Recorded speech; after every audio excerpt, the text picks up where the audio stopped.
नमस्कार साथियों, मेरा नाम है आर.के. सिंह। संस्कृति आईएएस के यूट्यूब चैनल पर आप सभी का स्वागत है।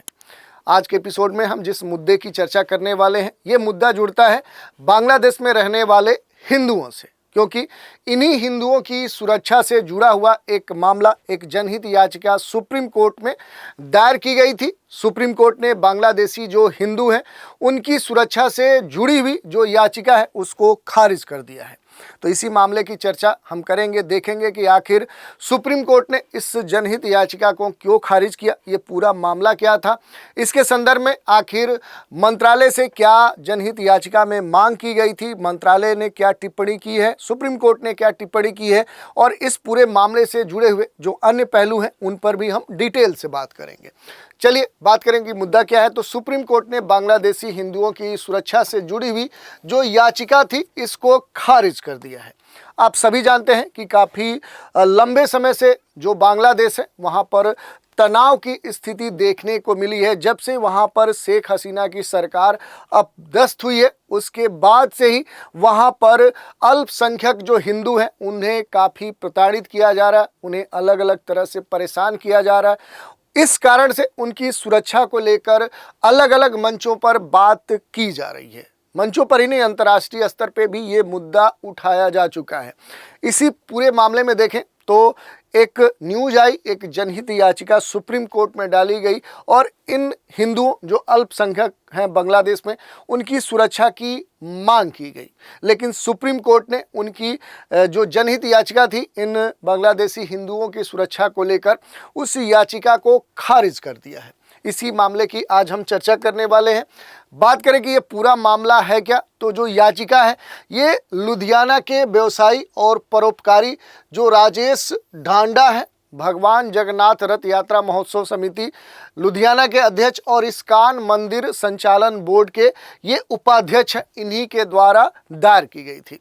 इसमें ये कहा गया था कि बांग्लादेश में जो अल्पसंख्यक हिंदू हैं, सिख हैं, जैन हैं या जो अल्पसंख्यक अन्य जो अलग अलग धर्मों के समुदाय हैं, उनकी जो स्थिति है वो काफ़ी खराब है। और इसी को ध्यान में रखते हुए सुप्रीम कोर्ट में जनहित याचिका दायर की गई थी। ये जो याचिका है इसका जो मुख्य विषय की अगर हम बात करें कि आखिर इस याचिका का मुख्य विषय क्या था, तो याचिका में यही मूल रूप से कहा गया था कि बांग्लादेश में जो हिंदू हैं, जो सिख हैं, जो जैन हैं या अन्य जो अल्पसंख्यक समुदाय हैं, उनकी जो स्थिति है शेख हसीना के अपदस्थ होने के बाद काफ़ी दयनीय हो चुकी है। याचिका में धार्मिक जो कट्टरपंथी हैं उनके द्वारा बांग्लादेश में अल्पसंख्यक समुदायों का उल्लेख किया गया था, जिसमें सामूहिक जो हत्याएं हैं, बलात्कार हैं, अपहरण है, संपत्ति अधिग्रहण है, छीनना है, ऐसी घटनाओं का जिक्र करते हुए ये जनहित याचिका वहाँ के अल्पसंख्यक हिंदुओं या अन्य जो अल्पसंख्यक हैं उनकी सुरक्षा को लेकर दायर की गई थी। और इस पर अगर हम देखें तो ये भी कहा गया था कि जो नागरिकता संशोधन कानून जो सीए है उसमें बदलाव की भी मांग की गई थी। तो क्यों मांग की गई थी, इसमें सुप्रीम कोर्ट ने क्या टिप्पणी की है, तो ये सारे मुद्दे हैं जिन पर हम बात करेंगे। बात करें कि जो नागरिकता संशोधन कानून 2019 है, सीए है, इसमें बदलाव की मांग के संदर्भ में क्या कहा गया था, तो याचिका में ये कहा गया था कि जो नागरिकता संशोधन कानून 2019 है, इसके तहत शरणार्थियों के लिए 31 दिसंबर 2014 की जो कट ऑफ तारीख है उसको और आगे बढ़ाने की मांग की गई थी। और मांग ये की गई थी कि बांग्लादेश में हाल के अगर सिनेरियो में देखें, हाल के घटनाक्रम में देखें तो हिंदुओं पर होने वाले जो हमले हैं उसको देखते हुए ये तारीख और आगे बढ़ा दी जाए। क्यों बढ़ा दी जाए, ताकि जो नए बांग्लादेश में पीड़ित हिंदू हैं या अन्य जो समुदाय हैं उनको फिर से भारत की जो नागरिकता है वो मिल सके।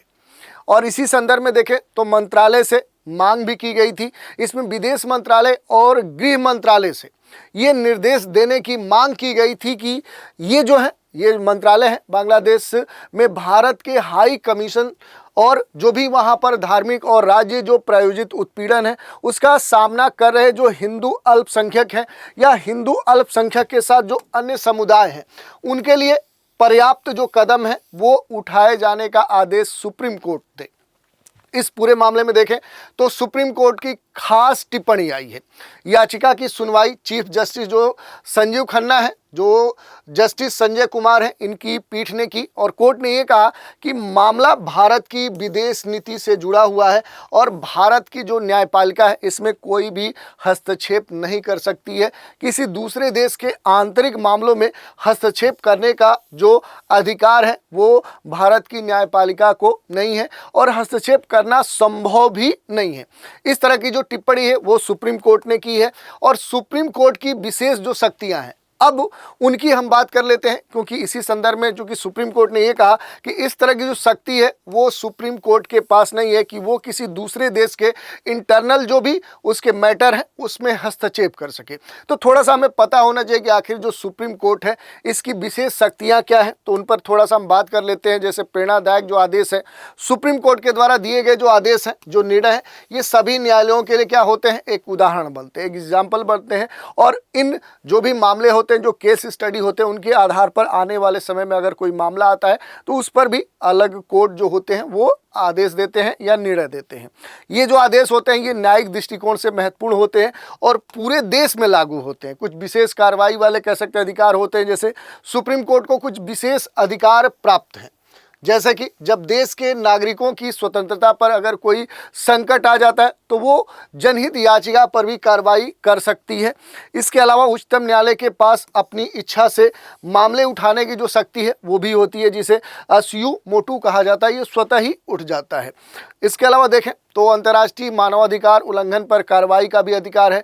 यदि विदेशी जो देश है, विदेशी देशों में मानवाधिकार का उल्लंघन हो और वो भारतीय नागरिकों को प्रभावित करता हो तो फिर इस स्थिति में जो सुप्रीम कोर्ट है इसे खुद ही संज्ञान में ले सकता है और आवश्यक जो भी आदेश हो सकता है, जो दिशा निर्देश है वो भी दे सकता है। सुप्रीम कोर्ट के द्वारा दिए गए जो आदेश होते हैं ये अंतर्राष्ट्रीय मानकों के अनुसार हो सकते हैं, खास करके जब विदेशी देशों की बात होती है और जब विदेशी देशों में किसी भारतीय नागरिक के अधिकार वो प्रभावित होते हैं, उनका उल्लंघन होता है, तो इस तरह के जो कार्रवाई का अधिकार है वो सुप्रीम कोर्ट को प्राप्त है।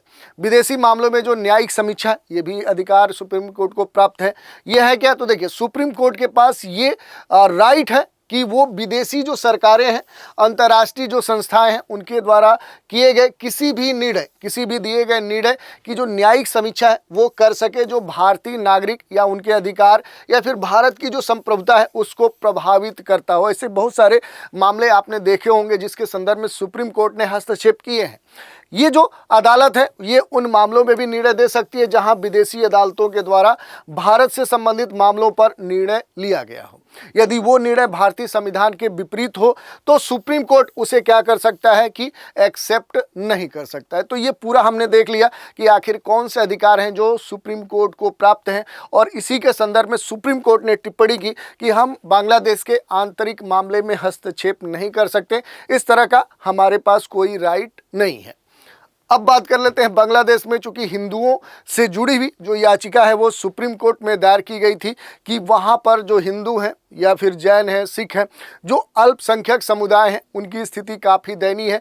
उनके साथ बड़ा ही प्रताड़ना देने वाली जो घटना है वो देखने को मिली है, जैसे उनकी हत्याएं हो रही हैं, उनके साथ बलात्कार हो रहा है, उनकी संपत्ति छीनी जा रही है, उन्हें बुरे तरीके से प्रताड़ित किया जा रहा है। तो इस तरह के मामले हमें देखने को मिले हैं। तो बांग्लादेश में जो वर्तमान में हिंदुओं की स्थिति है उसकी अगर हम बात करें तो अल्पसंख्यक समुदाय के तौर पर बांग्लादेश में हिंदू है, यानी बांग्लादेश में हिंदू जो समाज है ये क्या है, अल्पसंख्यक है, माइनॉरिटी के तौर पे है। देश की जो कुल जनसंख्या है उसमें केवल 8 से 10% जो जनसंख्या है वो हिंदुओं की है। और इसमें अगर उत्पीड़न की बात करें, धार्मिक स्तर पे अगर हम देखें उत्पीड़न को, तो बांग्लादेश में जो हिंदू कम्युनिटी है ये कई बार धार्मिक उत्पीड़न और हिंसा का सामना अब तक कर चुकी है। इसका पूरा एक लंबा इतिहास रहा है। विशेष रूप से धार्मिक जो वहाँ पर कट्टरपंथी समुदाय हैं उन्होंने अक्सर इस तरह की जो घटनाएं हैं उनको अंजाम दिया है।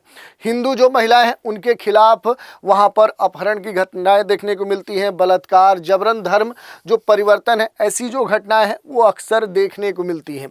संपत्ति से संबंधित विवाद और तोड़फोड़ के मामले भी देखने को मिल रहे हैं और पहले भी ये दिखते रहे। जैसे हिंदू जो मंदिर है, जो पूजा स्थल है, जो संपत्ति है, उन पर हमले, तोड़फोड़, कब्जे की जो घटनाएं हैं वो बांग्लादेश में आम है। और ये घटनाएं खास करके धार्मिक और राजनीतिक तनाव के समय और बढ़ जाती हैं। जैसे जब से बांग्लादेश में शेख हसीना की सरकार अपदस्थ हुई है, उसके बाद जब यूनिस के नेतृत्व में जो वहाँ पर अंतरिम सरकार बनी, उसके बाद से वहाँ पर हिंदू समुदाय या जो अल्पसंख्यक हैं, जो एक तरह से जिनका संबंध माना जा रहा है कि भारत से है, तो खास तौर पे उनके साथ जो इस तरह की प्रताड़ना की घटनाएं हैं वो काफ़ी बढ़ गई हैं। तो इस तरह की स्थिति हमने देख ली कि बांग्लादेश में हिंदुओं की वर्तमान स्थिति क्या है, उनके साथ क्या हो रहा है।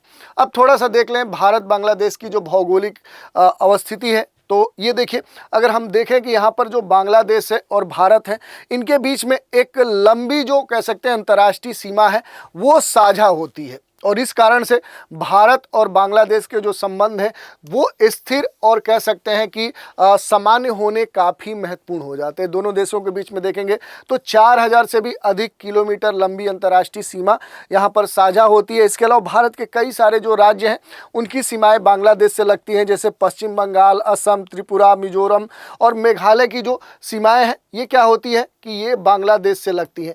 तो ये पूरा दोनों देशों के बीच में अंतर्राष्ट्रीय सीमा है जो लगती है। इसके अलावा बांग्लादेश के बारे में अगर हम देखें तो ये बांग्लादेश की स्थिति है और इससे जुड़े हुए जो महत्वपूर्ण तथ्य हैं कि बांग्लादेश क्या है, ये एशिया का ही एक महत्वपूर्ण देश है। और देखेंगे तो ये तीन तरफ से क्या है कि भारत से घिरा हुआ है, और दूसरे तरफ देखेंगे तो बंगाल की जो खाड़ी है उससे ये घिरा हुआ है।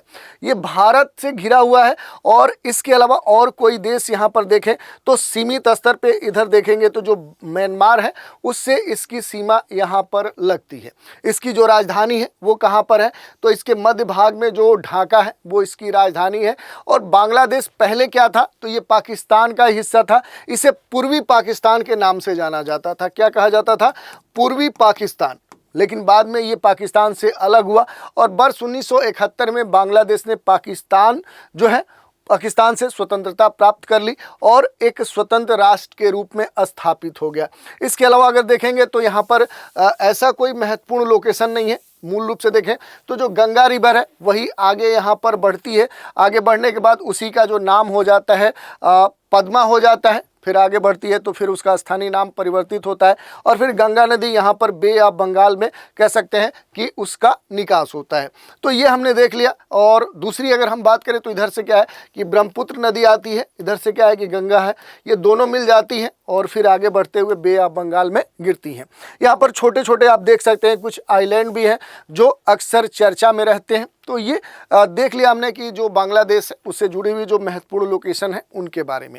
आज की चर्चा पर आधारित एक प्रश्न भी देख लेते हैं। प्रश्न है, याचिका में किस कानून के तहत जो शरणार्थी है, जो रिफ्यूजी हैं, उनके लिए 31 दिसंबर 2014 की जो कट ऑफ तारीख है वो बढ़ाने की मांग की गई थी? विकल्प है नागरिकता संशोधन कानून 2019 जो सीए है, राष्ट्रीय नागरिक रजिस्टर जो एनआरसी है, धार्मिक स्वतंत्रता जो अधिनियम है, और भारतीय दंड जो संहिता आईपीसी है इसके तहत। तो इस प्रश्न का उत्तर आप दे सकते हैं। और आज इस एपिसोड में हमने बात कर ली जो एक जनहित याचिका सुप्रीम कोर्ट में दायर की गई थी। बांग्लादेश में जो बांग्लादेशी हिंदू हैं उनकी जो स्थिति है वो काफ़ी दयनीय है, उसी की सुरक्षा को लेकर जनहित याचिका सुप्रीम कोर्ट में दायर की गई थी कि वो मंत्रालय को खास दिशा निर्देश दे जिस कारण से सीए में कुछ बदलाव किए जाएं, जिससे बांग्लादेशी जो हिंदू हैं उनको भारतीय नागरिकता प्रदान कर दी जाए। लेकिन इस पूरे मामले में जो सुप्रीम कोर्ट है उसने इस जनहित याचिका को पूरी तरह से खारिज कर दिया। तो इसी मामले की आज हमने जाँच पड़ताल की और इससे जुड़े हुए जो भी महत्वपूर्ण पहलू हैं उन पर भी हमने प्रकाश डाला। तो आज के एपिसोड में इतना ही। आप सभी हमारे साथ बने रहें, इसके लिए धन्यवाद।